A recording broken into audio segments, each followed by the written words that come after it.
సంగమా, ఈ దినాన మనము చదువుకున్న పత్రిక పాఠ్య భాగంలో గలతీయులకు రాసిన పత్రిక 4వ అధ్యాయంలో 21వ వచనంలో గలతీయులతో పౌలు మాట్లాడుతున్న మాట ఏంటి అంటే ఎలాగ సంబోధిస్తా ఉన్నాడో ఒకసారి మనము ఆ మాటలో మనము చదువుకోవాలి. గలతీయులకు రాసిన పత్రిక 4వ అధ్యాయం 21వ వచనంలో ఏమని పౌలు సంబోధిస్తా ఉన్నాడో ఒకసారి మనము జ్ఞాపకం చేసుకోవాలి. ధర్మశాస్త్రములకు లోబడి ఉండగోరు వారులారా అని అంటా ఉన్నాడు. ఏమంటా ఉన్నారు?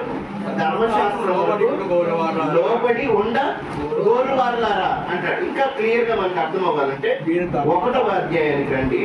1వ అధ్యాయంలో 2వ వచనంలో ఉన్న మాట మనం చదివితే, నాతో కూడానున్న సహోదరులందరూ గలతీలోనున్న సంఘములకు శుభమని చెప్పి వ్రాయినది. ఏమంటా ఉన్నారు పౌలు? 2 విషయాలు మనం చదువుతున్నాం. ఒకటేమో ధర్మశాస్త్రములకు లోబడి ఉండగోరువారులారా అని అంటా ఉంటే, 1వ అధ్యాయంలో 2వ వచనంలో ఏమంటారంటే సంఘమునకు. సంఘం అంటే ఎవరు? దేవుని పిల్లలుగా ఉండడానికి నిశ్చయించుకొని ఏక మనస్సు కలిగిన అందరినీ సంఘము అంటారు. అందుకే ఎత్తబడే దేవాలయం అందు బైబిల్ గ్రంథం ఏం చెప్తుంది? ఎత్తబడే సంఘము, సార్వత్రిక సంఘము. ఇక్కడ గలతీలో ఉన్న సార్వత్రిక సంఘంతో మాట్లాడుతూ ఉన్నాడు పౌలు. ఏమని అంటే, మీరు ధర్మశాస్త్రానికి లోబడి ఉండడానికి ఇష్టపడిన వారులారా, ఆశతో ఎదురు చూస్తున్న వారులారా, మిమ్మల్ని మీరు సరి చేసుకోవడానికి ఇష్టపడుతున్న వారులారా అని గలతీ పత్రిక అంతా చదివితే, గలతీ పత్రికలో చాలా ఎక్కువగా వాడబడే వాక్యం ఏది అంటే ఆత్మఫలమేమనగా అనే మాట మనం చదువుతాం. ఆత్మఫలమేమనగా అంటే ఆత్మ వలన నడిపింపబడాలని గలతీయునికి చాలా స్పష్టంగా, చాలా నొక్కి వక్కానికి చెప్పిన పత్రిక ఇది. ఎలాగ నడవాలని? మీ శారీరకపరమైన మీ ఇచ్చల వల్ల మీరు బ్రతకండి. మీరు ధర్మశాస్త్రానికి లోబడి, దేవుని వాక్యానికి లోబడి బ్రతకడానికి ఇష్టపడుతున్న వారు, దేవుని సంఘము, మీరు ఎత్తబడే సంఘములో ఉండవలసిన వారు. కాబట్టి ఆత్మ ఫలమేమనగా అని అక్కడ కొన్ని విషయాలు అక్కడ మనం చదువుతాం. ప్రేమ, సంతోషము, సమాధానము, దీర్ఘశాంతము, దయాళత్వము, మంచితనము, విశ్వాసము, సాత్వికము, ఆశానిగ్రహము, ఇవన్నీ కూడా సంఘములో ఉన్న లేదా విశ్వాసులుగా ఎదుగుతున్న వారికి, విశ్వాసములో నేను దేవుని యేసు ప్రభువుని బిడ్డగా బ్రతకాలని ఇష్టపడుతున్న వారిలో ఇవన్నీ ఉండాలని అక్కడ మనం స్పష్టంగా అర్థం చేసుకోవాలి. చూడండి, మనకి ఈ విషయం బాగా తెలుసు కాబట్టి నేను విపులంగా చెప్పను, కానీ ఈ మాటలు ఆత్మఫలమేమనగా అనే మాటలు మనం జాగ్రత్తగా ఏ విషయాలు మనలో ఉన్నాయో, ఏ విషయాలు మనం పొదువుగా ఉన్నామో పరీక్షించుకోవడానికి ఉపయోగపడతాయి. అన్నీ ఉన్నాయి. ప్రేమ ఉంది, సంతోషం ఉంది, సమాధానం ఉంది, అన్నీ ఉంది.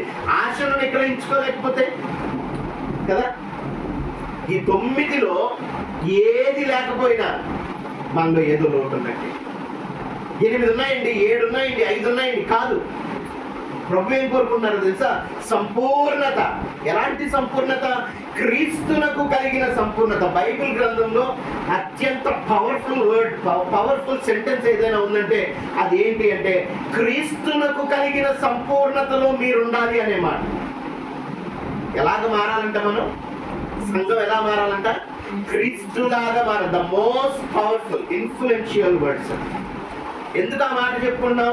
మనం ఈ లోకంలో బ్రతుకుతా ఉన్నప్పుడు సహజంగా ఎలాగ పోల్చుకుంటామంటే, తల్లిదండ్రులు ఎలా పోలుస్తారు, సంఘం ఎలా పోలుస్తుంది, టీచర్లు ఎలా పోలుస్తారంటే, అరే పోయిన సంవత్సరం రా పలానా వ్యక్తి ఇదిగో 100/100 తెచ్చుకున్నాడు రా, అలాగ నువ్వు కూడా తెచ్చుకోవాలంటారు టీచర్స్. తల్లిదండ్రులు ఏమంటారు? ఒరే మీ అన్న లేదా మీ అక్క చాలా బాగా చదివి ఇదిగో చూడు మంచి పొజిషన్లో ఉన్నాడు, ఇదిగో నువ్వు కూడా ఇలా తయారవ్వాలి. ఎవరితో పోలిక? ఎవరైనా బంధువులు వచ్చారంటే, అరే మీ నాన్న చాలా కష్టపడి చదివి ఇంకో పెద్ద ఆఫీసర్ అయ్యాడు, నువ్వు కూడా మీ నాన్నలాగా అభివృద్ధి చెందాలి. ఎవరితో పోలిక? మనుషులలో పోలిక. కానీ సంఘానికి పోలిక దేంతో అంటే క్రీస్తుతో. సంఘానికి పోలిక ఎవరితో? క్రీస్తుతో. నేను బాగా బ్రతుకుతా ఉన్నాను, లేదా నేను నా భక్తి జీవితం పర్వాలేదు అనుకోవడానికి లేదు. నా భక్తి క్రీస్తు వంటి భక్తిగా ఉందా లేదా? ఏంటి క్రీస్తు భక్తి? నేను నా కార్యములు చేయడానికి రాలేదు, నా తండ్రి చిత్తాన్ని నెరవేర్చడానికి వచ్చాను. క్రీస్తు యొక్క ప్రార్థనా జీవితం ఏంటి? అయ్యా ఇదిగో నా శత్రువుని సహా నేను క్షమించి ప్రేమించి ప్రార్థిస్తున్నాను. ప్రార్థన ఎవరి కోసం చేస్తామంటే మనకు బాగా ఇష్టమైన కోసం చేస్తాం, అంతేనండి. కానీ యేసు ప్రభు ఏమన్నారో తెలుసా? సిలువ మీద, తండ్రి వీరేం చేయించున్నారు వీరెరుగరు కనుక. ఎవరి గురించి చేశారు? ఎవరైతే అవహేళన చేశారో, ఎవరైతే ఆ బల్లెంతో పొడిచారో, ఎవరైతే కొరడాలతో కొట్టారో, ఎవరైతే ఉమ్మి వేశారో, ఎవరైతే ఎగతాళి చేశారో, వీళ్ళ గురించి యేసయ్య ప్రార్థన చేస్తారు. అటువంటి ప్రార్థన మనకున్నారు. అప్పుడు క్రీస్తులకు కలిగిన సంపూర్ణత. మన ప్రార్థన జీవితం ఎవరితో పోలికంటే యేసు ప్రభుతో పోలిక. యేసు ప్రభు చెప్పిన మాట స్పష్టంగా ఒకటే, నా కార్యములు చేయడానికి నేను రాలేదు, నా తండ్రి చిత్తాన్ని నెరవేర్చడానికి నేను వచ్చాను. సంఘమంతటికి ఇదే దిక్సూచి, సంఘమంతటికి ఇదే పారామీటర్.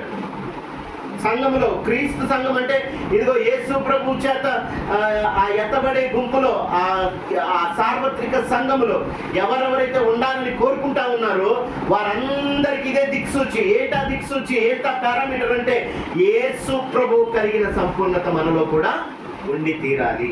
ప్రియమైన దేవుని సంగమా, 4వ అధ్యాయంలోనే 30వ వచనంలో అక్కడ రాయబడిన మాట ఒకసారి లేఖనం ఏమి చెప్తున్నది? ఇద్దరి గురించి లేఖనం ఏమి చెప్పుచున్నది? దాసిని దాని కుమారుని వెళ్ళగొట్టుము, దాసిని దాని కుమారుని వెళ్ళగొట్టుము. రాజు కుమారుడు సొంతదాని కుమారుడు ఏమని చెప్తా ఉంది? హాగరు గురించి, శారా గురించి ఉపమానంగా అపోస్తలుడైన పౌలు ఇక్కడ వర్ణించింది. లోకము గురించి, దేవుని యొక్క రాజ్యం గురించి. హాగరు ఎలా వచ్చింది అబ్రహాం దగ్గరికి? లౌకికమైన ఆలోచన, దేవుని ఆలోచన. దేవుని ఆలోచన ఏంటి? శారా, నేను నిన్ను నిశ్చయముగా ఆశీర్వదిస్తానన్న. ఈ లోపల శారమ్మ గారికి కంగారు పెట్టింది. ఏం చేసింది? హాగర్ని ఇచ్చింది. కష్టాలు పొందించుకుందా లేదా? ఏమండి, లోకరీత్యమైన ఎటువంటి ఆలోచన అయినా అది వెంటనే మనకి అందుబాటులోకి వచ్చి, అబ్బా ఇలా నేను కోరుకున్నాను లేదో నాకు దొరికేసింది అనుకున్నట్టుగా ఉంటుంది, కానీ దానివల్ల మనకి కష్టం ఎదురవుతుంది కదా. అదే చెప్తున్నాడు పౌలు. హాగరు ఈ లోకానికి సూచన. హాగరు బిడ్డ ఈ లోకానికి సూచన. అది లోకానుసారమైన ఆలోచనల వల్ల కలిగిన బంధమే తప్ప యేసయ్య ఏర్పాటు చేసిన, దేవుడు ఏర్పాటు చేసిన బంధము కాదు. కాబట్టి దాని వలన ఏమి కష్టాలు అనుభవించింది, ఎంత అవమానం అనుభవించింది శారమ్మ. కాబట్టి దేవుడు అంటా ఉన్నాడు, అక్కడ రాయించిన మాట ఏంటంటే ఎవరిని పంపేమన్నాడు? మళ్ళీ చదవండి, 30వ వచనం చూడండి. ఇద్దరి గురించి లేఖనం ఏం చెప్పుచున్నది? దాని కుమారుడు వెళ్ళగొట్టుము, దాసిని దాని కుమారుని. కుమారుడు సొంతదాని కుమారుడితో పాటు వారసుడై ఉండడు. లోకానికి దేవుని రాజ్యానికి సంబంధము లేదు. కాబట్టి అక్కడ రాయబడిన మాట ఏంటి? దాసిని దాని కుమారుని వెళ్ళగొట్టుము. అంటే మనం ఎలా అర్థం చేసుకోవాలి? మనలో పాప ప్రపంచము ఏదైనా ఉంటే దాన్ని వెళ్ళగొడితేనే కానీ మనము స్వతంత్రులము కాలేము, విముక్తులము కాలేము, ఇంకా బంధకాల్లోనే ఉండిపోతాము. అంటే యేసయ్య ఏం కోరుకున్నారంటే మనలో ఏ బంధకము ఉండడానికి వీల్లేదు. ఎలాంటి బంధకాలు మన జీవితాన్ని పట్టి పీడిస్తా ఉన్నాయంటే, నిజముగా మనం పరలోక రాజ్యం చేరాలని ఆశపడతా ఉన్నాం, కానీ పరలోక రాజ్యము చేరడానికి మనకి ఉండవలసింది ఏంటంటే క్రీస్తులకు కలిగిన సంపూర్ణత. యేసు ప్రభు ఏమన్నారంటే, ఇదిగో మీరు పరిసయ్యులాగా శాస్త్రులాగా మీ నీతి ఉంటే మీరు పరలోక రాజ్యము చేరరు. ఎవరిలాగా ఉంటే పరలోక రాజ్యం చేరతారంట? చిన్న పిల్లల మనస్తత్వం మీరు కలిగి ఉండండి, అప్పుడు పరలోక రాజ్యం మీరు చేరతారు. చిన్నపిల్లలు చూడండి, కొన్ని ప్రదేశాల్లో చూస్తూ ఉంటాం. పెద్దోళ్ళు ఏమో జుట్టు పట్టుకొని కొట్టేసుకుంటారు, ఆ పక్కన పిల్లలేమో కలిసి ఆడుకుంటూ ఉంటారు. ఇక్కడ వీళ్ళు కొట్టుకుంటా ఉంటారు, అక్కడ అలా ఆడుకుంటా ఉంటారు. ఇంటికి వచ్చి తల్లిదండ్రులు చెప్పాను, ఒరే మాకు వాళ్ళకి గొడవైందిరా, మీరు అక్కడికి వెళ్ళడానికి వీల్లేదంటే ఓకే మమ్మీ, ఓకే డాడీ అంటారు. వీళ్ళు ఇలా వెళ్ళి వెంటనే అలాగే చక్కగా ఆడుకుంటారు. కల్మషం లేని హృదయాలు ఏమున్నాయి వాళ్ళకి? కల్మషం లేని హృదయం. పసిపిల్లలు. ఇప్పుడు పిల్లలకు కూడా రాజకీయాలు వచ్చేస్తున్నాయి కదండి. కానీ పసిపిల్లలకి అటువంటి కల్మషాలు ఉండవు. వాళ్ళు హ్యాపీగా వాళ్ళు అనుకున్నది చక్కగా నిర్మలంగా చేసేస్తారు. అందుకే దేవుడు ఎంత చక్కగా పోల్చాడంటే, అయ్యా మీరు శాస్త్రుల నీతి కంటే పరిసయ్యుల నీతి కంటే మీ నీతి అధికంగా ఉండకపోతే మీరు పరలోక రాజ్యం చేరరు. అంటే దేవుని ఉద్దేశం ఏంటి? మీరు బైబిల్ తెగ చదివేస్తున్నారు, మంచిదే, చదవండి కానీ దాన్ని పాటించకపోతే కదా. ఒక ఆలయంలో సర్వీస్ జరుగుతుంది, ఇలాగ అయిపోయిన తర్వాత ఒక ఆయనకి దయ్యం బట్టి ఎవరైనా దగ్గరికి వస్తే ఇసిరేస్తున్నాడు కదా. అతీతమైన శక్తి ఒకటి వస్తుంది దయ్యం పట్టినారు. శారీరక బలం కంటే ఎక్కువ బలం ఉంటుంది. అందరూ భయపడుతున్నారంట. పాస్టర్ గారు కూడా భయపడిపోతున్నారంట వెళ్ళడానికి. పాస్టర్ గారి గురించి వెళ్ళి ప్రార్థన చేయండి అంటే, అమ్మో నేను వెళ్ళలేదు, చాలా గట్టిగా ఒక పెద్ద సేన ఉంది అతను, నేను ఎదిరించలేను, నా ప్రార్థన సరిపోదు అంటారంటే.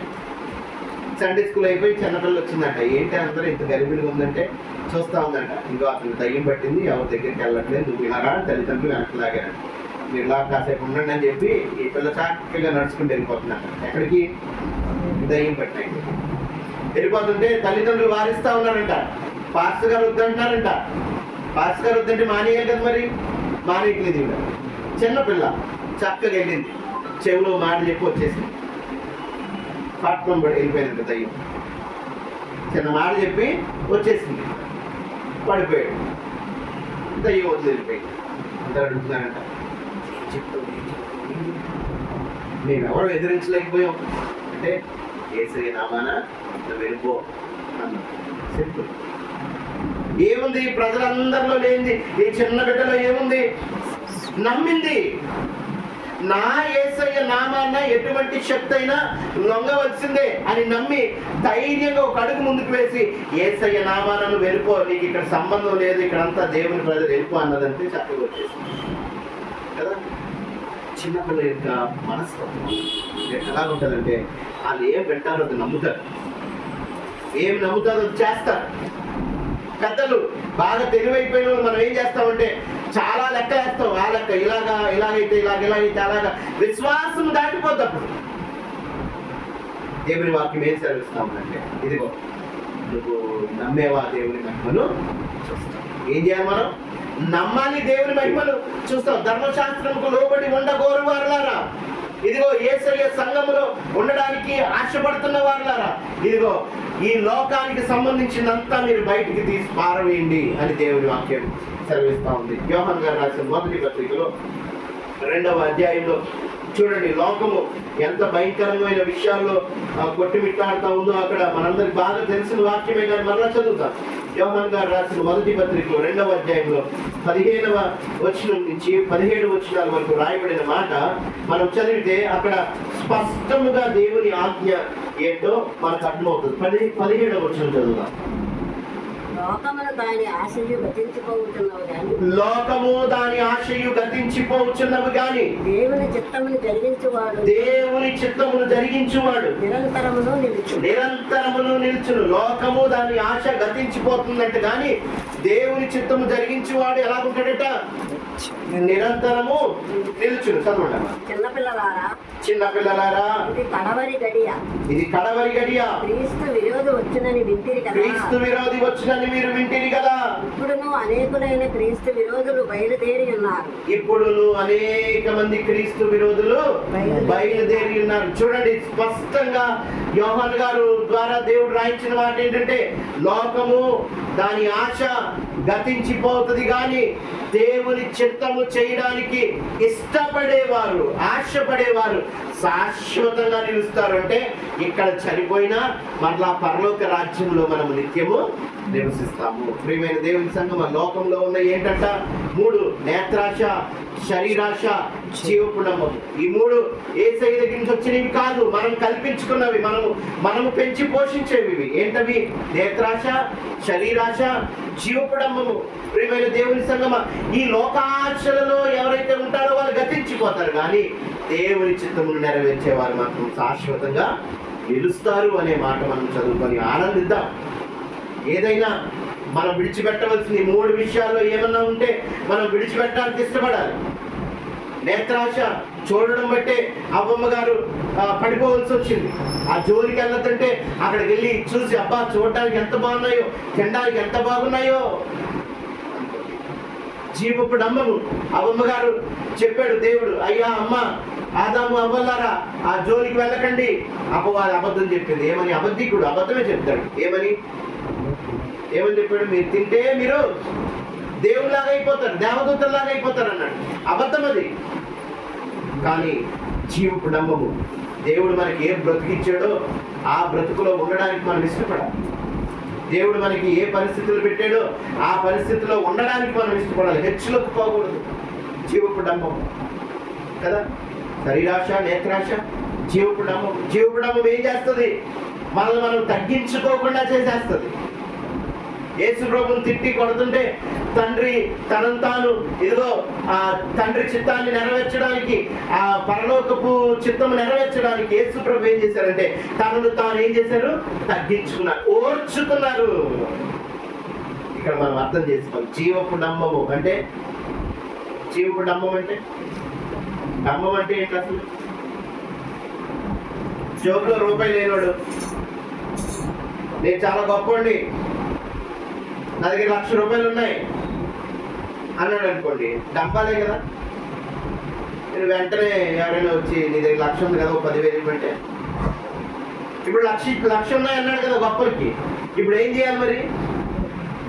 ఎవరి దగ్గర అప్పు చేసి ఇవ్వాలి. డంబాలు అలా నష్టపరుస్తాడు. అంటే హెచ్చులకు పోతే ఏమైపోతాం? నష్టపో. గొప్పలు చెప్పుకోవడానికి బంధువులు అందరూ ఉన్నారనుకోండి, నాకేంట్రా నాకు దగ్గర పోలేదు డబ్బు ఉంది అన్నప్పుడు లోన్ ఏమీ లేకపోతే ఏం చేస్తావు? ఎవరైనా అడిగితే అందరి ముందు ఉన్నాయి కదా, రేపు ఇచ్చేస్తాను, ఒక్క 10,000 ఇవ్వంటే నుండి ఇప్పుడే వస్తానని ఎవరి దగ్గర అప్పు చేసి తెచ్చి ఇవ్వాలి. నష్టమా లాభమా? ఉన్నట్టు నీ పరిస్థితి ఏంటో నిజము సత్యములో బ్రతకమన్నాడు దేవుడు. అంటే సత్యం అంటే నా దగ్గర రూపాయి ఉంది, నా దగ్గర రూపాయి ఉందని చెప్పాలి. డబ్బుల విషయంలో మనం పోల్చుకుంటే మనకు అర్థమవుతుందని నేను ఈ డబ్బుల గురించి చెప్తాను. మన దైనందిన జీవితంలో దీన్ని అప్లై చేసుకున్నాం అనుకోండి. సాతాను ఏమంటుందంటే, నేను ప్రార్థన సరిగ్గా చేసుకోవట్లేదు అనుకోండి, సాతాను ఏమంటుందో తెలుసా? ఏం పర్లేదు, చాలా మంది కన్నా నువ్వు చాలా బాగా ప్రార్థన చేసుకుంటున్నావు, వాక్యం సరిగ్గా చదవట్లేదు. సాతాను ఏమంటుందో తెలుసా? నువ్వు వాళ్ళకన్నా వీళ్ళకన్నా చాలా బాగా చదువుతున్నావు వాక్యం. కానీ వాస్తవం మనకు తెలుసు. మన బ్రతుకులో మనకి ఏం పొరపాట్లు ఉన్నాయో, ఏది సరిదిద్దుకోవాలో మనకు తెలుసు. కానీ సాతాను ఏమంటుందంటే, ఏం పర్వాలేదు, వాళ్ళకన్నా నువ్వు చాలా బాగున్నావు అనగానే మనం అబ్బా దేవుడే చెప్పేస్తాడు మనకు అనుకుంటాం.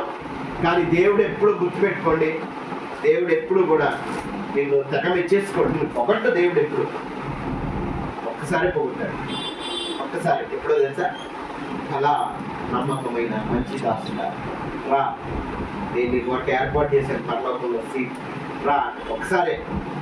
ఈ లోపల అంతా కూడా వాక్యం అంతా కూడా హెచ్చరికలే ఉన్నాయండి. ఎక్కడైనా పొగిడే వాక్యాలు ఉన్నాయా? నిన్ను దీవెనలు ఉన్నాయి, ఆశీర్వాదాలు ఉన్నాయి. నువ్వు ఇలా బ్రతికితే నిన్ను ఆశీర్వదిస్తానంటాడు. కానీ దేవుడు నువ్వు చాలా మంచి పని చేసావయ్యా, చాలా మంచి పని, నువ్వు చాలా సూపర్, ఆనకంటే ఇంకంటే సూపర్ అంటూ దేవుడు ఎప్పుడు కూడా నిన్ను సరి చేయడానికి చూస్తాడు. దేవుడు వాక్యం ఎప్పుడు కూడా నిన్ను సరి చేయడానికి చూస్తాడు. కానీ సాతాను నిన్ను పొగుడుతుంది. అదే డేంజర్. సాతాను ఏం చేస్తుంది? నిన్ను పొగుడుతుంది, నన్ను పొగుడుతుంది. అబ్బా ఏం పరిచయం చేస్తున్నారండి మీరు అంటే నేను అనుకుంటాను, అబ్బా అవునా అనుకుంటాను. కాదు కాదు, మనము చెయ్యవలసిందే చేస్తా ఉన్నాము.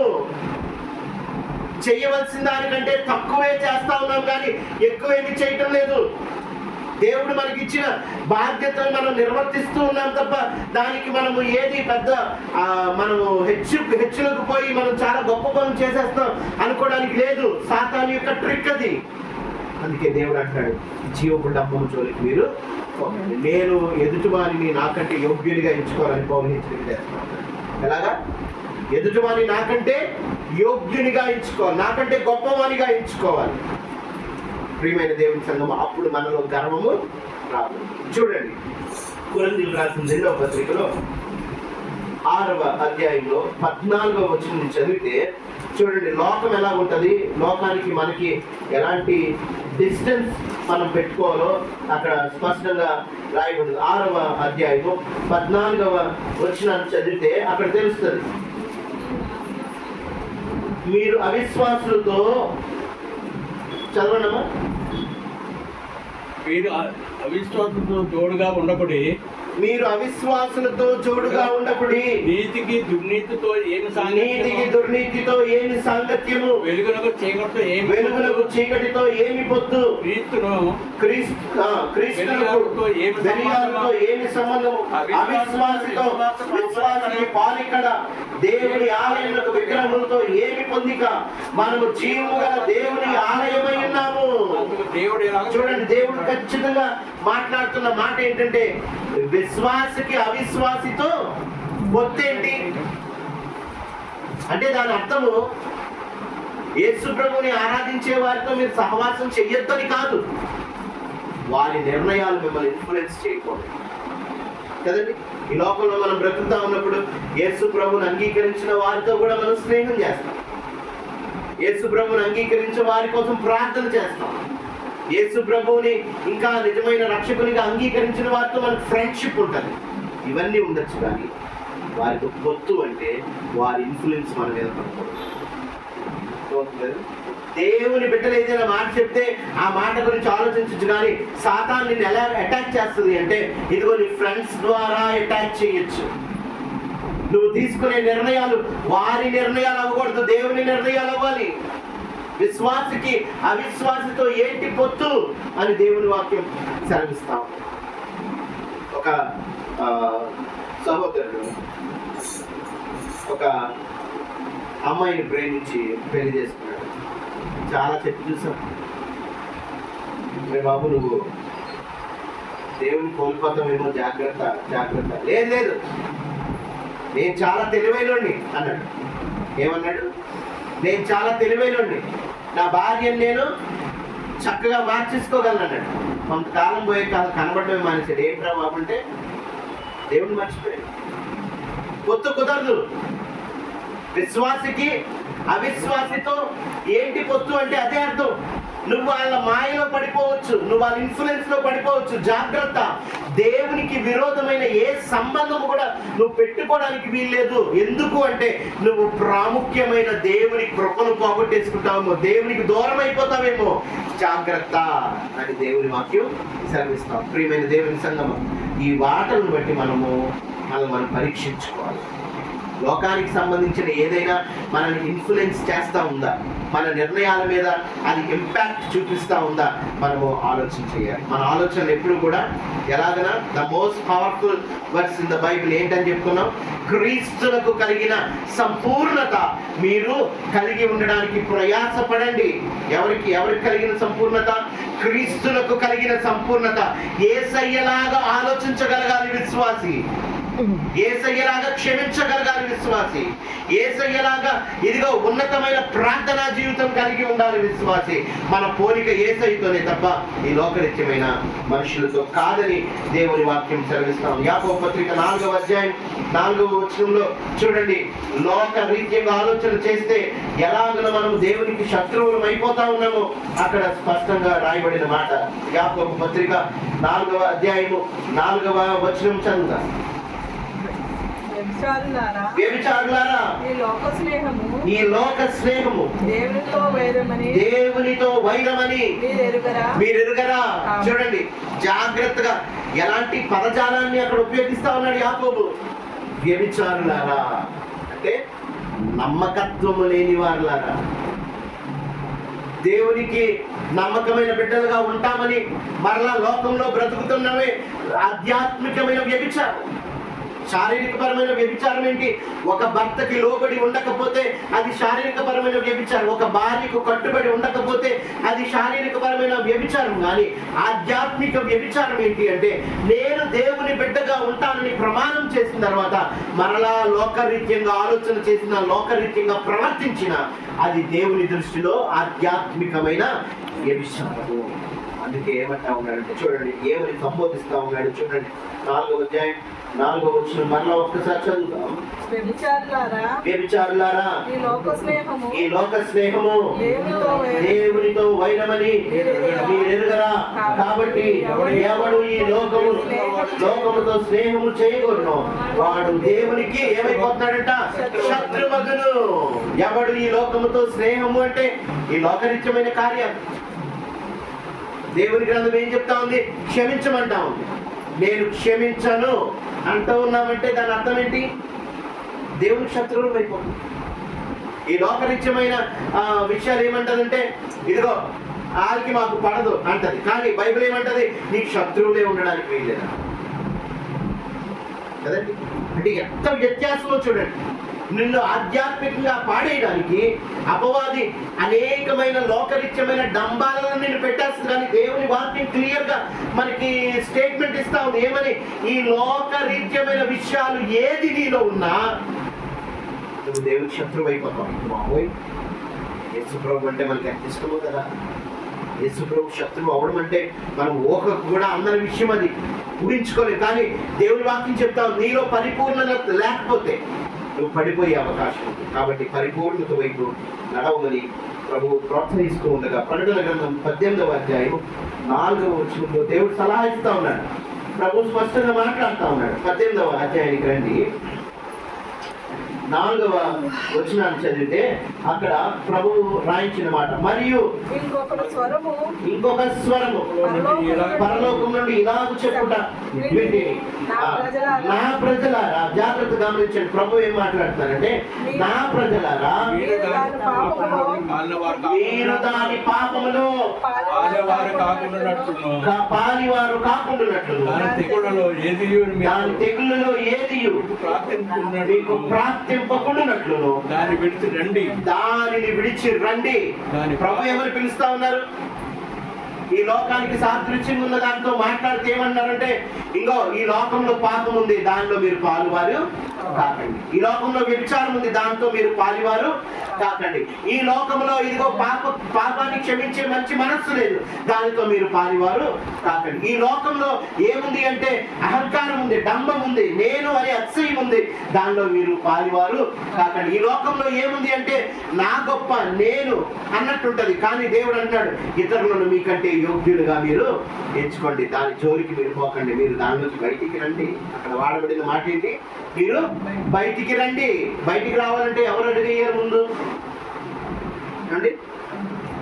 దేవుడు ఇలా చెయ్యి పెట్టి పరలోకం నుంచి తన చెయ్యి ఇలా ఇచ్చి, నువ్వు లోకంలో కూర్చుని పోయావమ్మా, నువ్వు లోకంలోనే కూర్చుని పోయావయ్యా, నిన్ను నేను బయటికి లాగుతాను, ఇదిగో నా చెయ్యి ఇస్తాను అంటే ఏం చేయాలి? మనం చేయాల్సిన పని లెగాలి, పైకి లెగాలి. లేదు ప్రభువా, లేకపోతున్నాను అంటాం మనం. ఏసేయమంటారు? పరలోకంలోంచి దిగి చెయ్యిలా అందిస్తా ఉంటే నువ్వు లెగయ్యా, చిన్న అడుగయ్యా, నేను నిన్ను లేపుతాను, నువ్వు రాలేవు నాకు తెలుసు, కానీ ఒక అడుగు నువ్వు ఇష్టపడు, లెగు, నీ చెయ్యి నాకు అందివ్వు, నేను లేపుతానంటే మనం అంటున్నాం ఇంకా అలాగే ఉంటాను, ఇంకొన్ని రోజులు ఉంటాను, ఇంకొన్ని రోజులు ఉంటాను ఆయన, ఇంకొన్ని రోజులు పోయాక నేను సంపూర్ణంగా దేవుని వాక్యం లోబడిపోతాను. ఏమో ఎప్పుడేమవుతుందో మనకేం తెలుసు ఏమండి? నేను ఇక్కడ ప్రసంగం చేసేసి ఇంటికి వెళ్ళి లోపల నేను అసలు ఇంట్లో చేరతాను, లేకపోతే చక్కగా హ్యాపీగా నిద్రలోకి వెళ్ళిపోతాను, ఎవరికి తెలుసు ఏమండి? ఎవరికి తెలియదు. రెండు విషయాలు ఎవరు చెప్పలేరు. నా మరణం నేను చెప్పలేను, ప్రభు రాకడ ఎప్పుడో నేను చెప్పను. ఈ రెండు అసలు ఎవరు కూడా ప్రెడిక్ట్ చేయలేని విషయాలు. సూచనలు కనబడతాయి కానీ పలానా రోజులు ప్రభు వస్తారని చెప్పలేము. అబ్బా నేను చాలా ఆరోగ్యంగా ఉన్నాను, నాకు అన్ని హ్యాపీగా ఉన్నాయి, నేను చక్కగా మంచి ఇంట్లో ఉన్నాను, నాకంతా పర్ఫెక్ట్గా ఉంది, నాకేం కాదు, నేను హ్యాపీగా ఉన్నాను, ఇంకో 10 సంవత్సరాలు గ్యారంటీ అన్నారు డాక్టర్ గారు. నో, ఏ గ్యారంటీ లేదు జీవితం. ఎవరికి తెలియదు. ఇదే అనుకూల, ఇదే రక్షణ. పర్ఫెక్షన్ లోకి, క్రీస్తుకు కలిగిన సంపూర్ణతలోకి నువ్వు ఇప్పుడే వెళ్ళడానికి నిర్ణయం తీసుకోవాలి. రేపు కాదు, ఎల్లుండి కాదు, ఇప్పుడే. ఇంకా నేను అన్ని లోకానికి సంబంధించిన అంతా విడిచిపెట్టి ఇదిగో నేను దేవునికి శత్రువును అవను అనేది మీరు తీసుకోండి. ప్రభు ప్రకటన గ్రంథంలో చెప్తున్నమాట, మీరు బయటికి రండి. ఆ పరిస్థితుల్లోనే మీరు ఉండిపోవడానికి వీళ్ళే. ద్వితీయోపదేశకాండం 30వ అధ్యాయం 16వ వచనాన్ని చదివితే అక్కడ ప్రభు ఏమంటారో చూడండి. ద్వితీయోపదేశకాండం 30వ అధ్యాయంలో ప్రభువు మన ఎదుట ఒక గొప్ప ఆఫర్ పెడతా ఉన్నారు.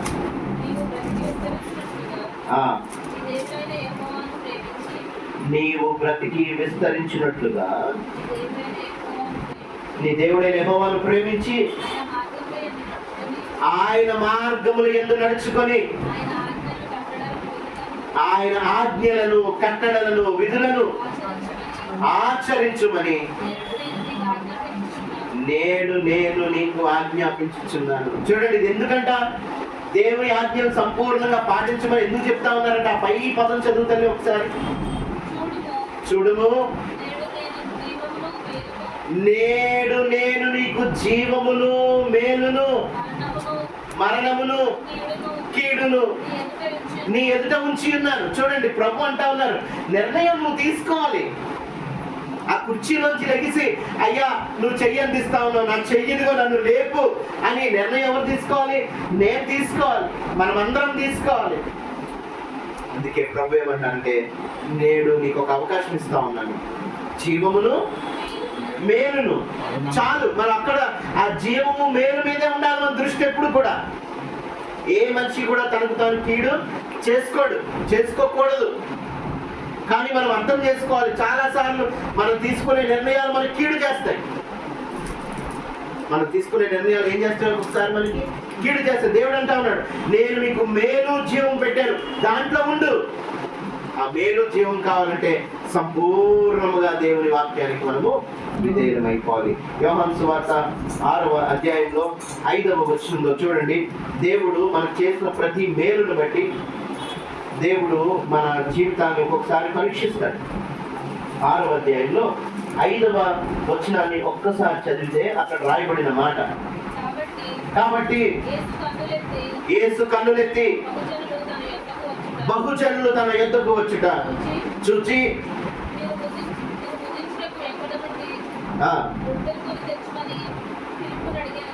చూడండి, ఒకసారి ఫిలిప్పుతో ఏమన్నాడంటే, యేసయ్య చాలా మంది జనాలు వచ్చారు, వీళ్ళందరికీ ఆహారం ఎక్కడి నుంచి తెస్తారు మీరు? శిష్యులు అడుగుతా ఉన్నాడు. ఇప్పుడు యేసు ప్రభు ప్రసంగాలు చేస్తూ ఉంటే యేసు ప్రభు సహకారులుగా శిష్యులుండి వాళ్ళంతా ఏం చేసేవారంటే అరేంజ్మెంట్స్ అన్నీ చేసేవారు. జనాలకు ఉన్న సమస్య యేసు ప్రభు దగ్గర తీసుకొచ్చేవారు, జనాల్ని యేసు ప్రభు దగ్గర తీసుకొచ్చేవారు, వాలంటీర్స్ గా ఉండేవారు. అపోస్తలులందరూ కూడా యేసు ప్రభు ఆరోహణమైన తర్వాత పరిశుద్ధాత్మ రూపంలో వారి మీదకి వచ్చిన తర్వాత పరిచర్య మొదలు పెట్టారు. కానీ యేసు ప్రభు భూపరిచర్య చేస్తున్నంతసేపు కూడా యేసు ప్రభు ఏం చెప్తే అది చేసేవారు. యేసు ప్రభు ప్రసంగిస్తూ ఉంటే జనాల మధ్యన ఉండి జనాల అవసరతలు ఏంటో చూసేవారు. యేసు ప్రభు అంటా ఉన్నారు ఫిలిప్పుతో, వీళ్ళందరికీ ఆహారం మీరు ఎక్కడి నుంచి తెస్తారు? ఆ చుట్టుపక్కల ఆహారం లేదని యేసు ప్రభుకు తెలుసు, అంత డబ్బు వీళ్ళ దగ్గర లేదని యేసు ప్రభుకు తెలుసు. కానీ ఒకటో వచ్చిన చదివితే అది తర్వాత సముద్రం అనగా గలిలయ సముద్రము దాటి అతనికి వెళ్ళెను. లోకుల ఎడల ఆయన చేసిన సూచక క్రియలు చూచి బహు జనులు ఆయన వెంబడించారు. ఇప్పుడు ఏమి చూశారు? శిష్యులతో పాటు జనులందరూ ఏం చూశారంటే సూచక క్రియలు, ఆశ్చర్యకరమైన కార్యములు. ఇలాగన గుడ్డివారు కళ్ళు పొందుకుంటా ఉన్నారు, గుడ్డివారు చక్కగా నడుచుకుంటూ గంతులు వేసుకుంటూ వెళ్తా ఉన్నారు. చనిపోయిన వారు యేసు ప్రభు పాడిని ముడితే ఇదిగో దిగ్గున లెగిసి చక్కగా బ్రతికిన ఈ అద్భుతమైన సూచక క్రియలు చూసిన శిష్యులు ఏమనాలి? ఫిలిప్పు ఏమనాలి? అయ్యా, మానవరీత్యంగా అయితే అసాధ్యమయ్యా, కానీ ప్రార్థన చేయను, అద్భుతాలు జరుగుతాయి. ఏంటి అద్భుతాలు చూడలేదు ప్రభు మేము అని అనాలి. కానీ 5వ వచనం ప్రభు ఏమన్నారు తెలుసా? ఇదిగో ఫిలిప్పు శిష్యులు ఎలాగున రియాక్ట్ అవుతారో అని పరీక్ష పెట్టాడట ఆయన. అంతేనండి రాయబడి ఉంది. ఏమని రాయబడి ఉంది? కాబట్టి యేసు కొండలెత్తి బహుజనులు తన వచ్చి చూచి వీడు భుజింటున్న ఎక్కడ నుండి పిలుపున్నానని అడిగాను కానీ ఏమి చెయ్యనుద్దేశించెను ఆయన ఎరిగి ఉండెను గాని వీళ్ళ యొక్క హృదయాన్ని పరీక్ష పెట్టాడు ప్రభువు. అడిగాను. ఎందుకు అడిగారంటే అలాగా? ఏమి చెయ్యనుద్దేశించెనో ఆయనకు ముందే తెలుసు. ఇదిగో వీళ్ళందరికీ ఆహారం ఇవ్వడం డబ్బు వల్ల కాదు. శిష్యులు వెళ్ళి తేలేరు, చాలా దూరంగా ఉన్నారు ఊరికి. కానీ ఆయన ఏం చేయబోతా ఉన్నారో యేసు ప్రభు ముందే తెలుసు. మన విశ్వాసము మనము వెల్లడి చేయాలి. ఫిలిప్పు అలాగ అనుంటే సబాష్ అనేవారేమో నిజంగా. కానీ డబ్బులు లేవయ్యా మా దగ్గర. ఆంధ్ర ఏం చేశాడు తెలుసా? ఏం చేశాడు? విశ్వాసముతో ఏం చేశాడు తెలుసా? ఉన్నాయిగా కొద్దిగా ఆహారం ఉంది. ఆంధ్రయ్య తెచ్చాడు. వెంటనే దేవుడు ఏం చేశాడు? ప్రభు ఏం చేశాడు? దానిని ఆశీర్వదించాడు. ఆంధ్రయ్య చేసిన మంచి పని ఏంటో తెలుసా? ఉన్న కొద్దిమైనా ఇదిగో ఈ దగ్గర పెడితే ఆయన ఉన్నదాన్ని మల్టిప్లై చేయగలడు. ఈయన అద్భుతాలు ఆశ్చర్యకరమైన కార్యములు చేసే గొప్ప దేవుడు అని నమ్మాడు. తీసుకొచ్చాడు. చూడండి ఎంత అద్భుతం జరిగిందో మనందరికీ తెలుసు. 11వ వచనం చూడండి. యేసు ఆ రొట్టెలు పట్టుకొని కృతజ్ఞతాస్తుతులు చెల్లించి కూర్చున్న వారందరికీ వడ్డించాడు. చేపలు కూడా వారికి ఇష్టమైనంత మట్టుకు వడ్డించాను. వారు తృప్తిగా తినిన తర్వాత ఏమీ నష్టపరచకుండా మిగిలిన ముక్కలు పోగు చేయడానికి శిష్యులతో చెప్పాను. కాబట్టి ఆయన తర్వాత వారి యొక్క మిగిలిన 5 రొట్టె ముక్కలు పోగు చేసి 12 గంపలు. అందుకే దేవుని గురించి దేవుని కీర్తిస్తూ కీర్తనకారుడు ఏమన్నాడంటే, అయ్యా ఇరుకులో నుండి విశాలతలోకి నడిపించేవాడు నీవే. చూడండి 4వ సంకీర్తన రండి. 4వ సంకీర్తనలో ఏమని పొగుడుతా ఉన్నాడు దేవుని కీర్తనకారుడు? 4వ సంకీర్తన అక్కడ స్పష్టంగా ఏమని పొగుడుతా ఉన్నాడంటే, ఇరుకులో నుండి విశాలతలోనికి నడిపించేవాడు నీవే. నా పరిస్థితిని మార్చగలిగిన శక్తి కలిగిన దేవుడవు నీవే. నా నీతికి ఆధారము దేవా, నేను మొర్రపెట్టినప్పుడు నాకు ఉత్తరం ఇవ్వు. ఇరుకులో నాకు విశాలత కలుగు చేసిన వాడవు నీవే. నన్ను కరుణించి నా ప్రార్థన అంగీకరించి మనం చేయవలసిన ప్రార్థన ఇది. ఆంధ్రయ్య దగ్గర ఏమున్నాయి? 5 రొట్టెలు 2 చిన్న చేపలే ఉన్నాయి. కానీ అది దేవుని దగ్గర పెట్టాడు. దేవుడు ఏం చేశాడు? దాన్ని మల్టిప్లై చేశాడు. ఎన్ని గంపలు ఎత్తారు? 12 గంపలు ఎత్తారు కదా. ఇప్పుడు మనం అర్థం చేసుకోవాలి. కీర్తనకారుడు అంటా ఉన్నాడు, అయ్యా ఇరుకులో నాకు విశాలత కలుగు చేసిన వాడవు నీవే. ఎన్నిసార్లు నన్ను ఆదుకున్నావయ్యా, నన్ను కరుణించిన ప్రార్థన అంగీకరించు. దావీదు ఈ ప్రార్థన చేస్తా ఉన్నప్పుడు దావీదు పరిస్థితి ఏంటో తెలుసా? కాలి నడకలు వెళ్ళిపోతా ఉన్నాడు అరణ్యంలోనికి. ఎందుకు? సొంత కుమారుడు తరుముతా ఉన్నాడు, ప్రాణభయం. కానీ ఇంత ప్రాణభయంలో కూడా దావీదు చేస్తున్న ప్రార్థన, అయ్యా ఎన్నిసార్లు నన్ను రక్షించావయ్యా, ఎన్నిసార్లు నన్ను కాపాడావయ్యా, ఎంత భయంకరమైన పరిస్థితిలో నన్ను ఆదుకున్నావయ్యా, ఇప్పుడు కూడా నన్ను ఆదుకుంటావు. ఇరుకులో నుండి విశాలతలోకి నన్ను నడిపించు దేవుడవు నీవే అని కీర్తిస్తాను. ప్రియమైన దేవుని సంగమ, యేసు ప్రభువు తన శిష్యులతో ఒకసారి సంభాషిస్తూ ఒక మాట అడిగారు. మత్తయి సువార్తలో 16వ అధ్యాయంలో ఇదే సందర్భం గురించి మరలా జ్ఞాపకం చేస్తా ఉన్నాడు ప్రభు. మత్తయి సువార్త 16వ అధ్యాయం 9వ వచనాన్ని మనం చదివితే అక్కడ ప్రభువు ఒక ప్రశ్న అడుగుతా ఉన్నాడు. మీరింకనూ గ్రహింపలేదా? 5 రొట్టెలు 5,000 మందికి పంచిపెట్టినప్పుడు ఎన్ని గంపలు ఎత్తిరో? అది అయినను 7 రొట్టెలు 4,000 మందికి పంచిపెట్టినప్పుడు ఎన్ని గంపలు ఎత్తిరో? అది అయినను మీకు జ్ఞాపకం. ప్రభు మనం ప్రశ్నిస్తా ఉంటాడు. ఇప్పుడు శిష్యులు అనుమానపడినప్పుడు, శిష్యులు భయపడినప్పుడు, గలిబిలి పడినప్పుడు ప్రభు ఏమన్నారంటే, అయ్యా ఏంటి ఆత్మవిశ్వాసం మీకు? మీరు చూశారు కదా, మీరు కళ్ళారా చూశారు కదా, మీరే పంచిపెట్టారు కదా, మీరే గంపల్లోకి ఎత్తారు కదా. 2 సందర్భాలు జ్ఞాపకం చేస్తున్నాడు దేవుడు కదండి. 5,000 మందికి పంచిపెట్టినప్పుడు 12 గంపలు ఎత్తారయ్యా. ఇంకోసారి 4,000 మందికి పంచిపెట్టినప్పుడు 7 గంపలు ఎత్తారయ్యా. మరి ఈ 2 విషయాలు మీరు మర్చిపోతే ఎలాగా? మనము దేవునికి ప్రార్థన చేసుకుంటే అద్భుతాలు జరుగుతాయి. లోకరీత్యమైన భయాలు, లోకరీత్యమైన అలవాట్లని ఏలనీయకండి అంటా ఉన్నాడు దేవుడు. ప్రియమైన దేవుని సంగమా, ఈ మాటల చేత మనం ధైర్యపరుచుకున్నాం. దేవుడు కోరుకుంటున్న విషయం ఏంటి అంటే మనము సంపూర్ణతలో ఉండాలి. మరలా మీకు జ్ఞాపకం చేస్తా ఉన్నాను, బైబిల్ అంతట్లో కూడా మోస్ట్ పవర్ఫుల్ వర్డ్స్ ఏంటి అంటే క్రీస్తునకు కలిగిన సంపూర్ణతలో మీరు కూడా వెళ్ళాలి. మీరు అక్కడ అలాగనే ఉండిపోవడానికి వీల్లేదు. ఏదైనా విషయం, లోకరీత్యమైన ఏ విషయమైనా మనల్ని పట్టి పీడిస్తూ ఉంటే దేవుని వాక్యం స్పష్టంగా చెప్తా ఉంది, మనము దేవునికి శత్రువులు అయిపోతాం. జాగ్రత్త. మనం దేవునికి మిత్రులము. ఎలా మిత్రులమయ్యాం ఒక్కసారి జ్ఞాపకం చేసుకోండి. దేవునికి మిత్రులం ఎలాగయ్యాం మనం? యేసయ్య శిలువ మీద మరణిస్తే మిత్రులమయ్యాం, లేకపోతే ఇప్పటికీ శత్రువులమే. యేసయ్య శిలువ మీద తన నిష్కలంకమైన రక్తాన్ని అర్పించి దేవునికి మనకి ఉన్న, తండ్రికి మనకున్న వైరాన్ని కట్ చేసి ఫ్రెండ్షిప్ కుదిర్చాడు దేవుడు, సంధి చేశాడు దేవుడు కదా. పాట పాడతాం, సిల్వలో నాకై కాచెను యేసు రక్తము. ఆ రక్తం ఏం చేసిందంట? సమాధాన పరచెడు యేసు రక్తము కదా. ఎవరితో సమాధానం వచ్చింది? యేసుక్రీస్తు రక్తం అన్నది తండ్రితో. మరలా పరలోకానికి మనకి కనెక్షన్ కుదిర్చింది. ఎవరి రక్తం అంటే యేసుక్రీస్తు రక్తము.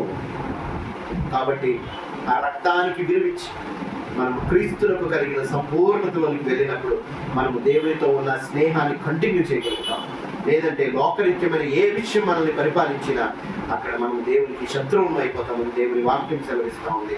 దేవుడు అంటా ఉన్నాడు, మీకు జీవాన్ని మీ ఎదుట పెడతా ఉన్నాను, మీకు ఆశీర్వాదాన్ని మీ ఎదుట పెడతా ఉన్నాను, మీరు ఆ ఆశీర్వాదంలో ఉండాలని నేను కోరుకుంటున్నాను. ఇది దేవుని కోరిక. ప్రార్థన చేసుకున్నాం, దేవుని అడుగుదాం. ఏదైనా విషయంలో మనం వెనకబడిపోయి ఉంటే, ఏ విషయంలోనైనా ఇంకా లోకరీత్యంగా ఆలోచిస్తూ ఉంటాయి, ఏ విషయంలోనైనా ఇంకా లోకస్తులు మనల్ని ఇన్ఫ్లుయెన్స్ చేస్తూ ఉంటాయి, ఈ దినాన మనం ప్రార్థనలో దేవుని చెప్తాం, అయ్యా లోకంలో ఉన్న ఎవరు కూడా మమ్మల్ని ఇన్ఫ్లుయెన్స్ చేయకూడదైనా నీ వాక్యమే మమ్మల్ని ప్రభావితం చేయాలి అని మనం దేవునికి అధికారం ఇద్దాం. దేవుడు మనల్ని సరిచేస్తాడు, సంపూర్ణతలోనికి నడిపిస్తాడు, తన ఆత్మ చేత మనల్ని బలపరుస్తాడు. ప్రభువా నీకు వందనాలు.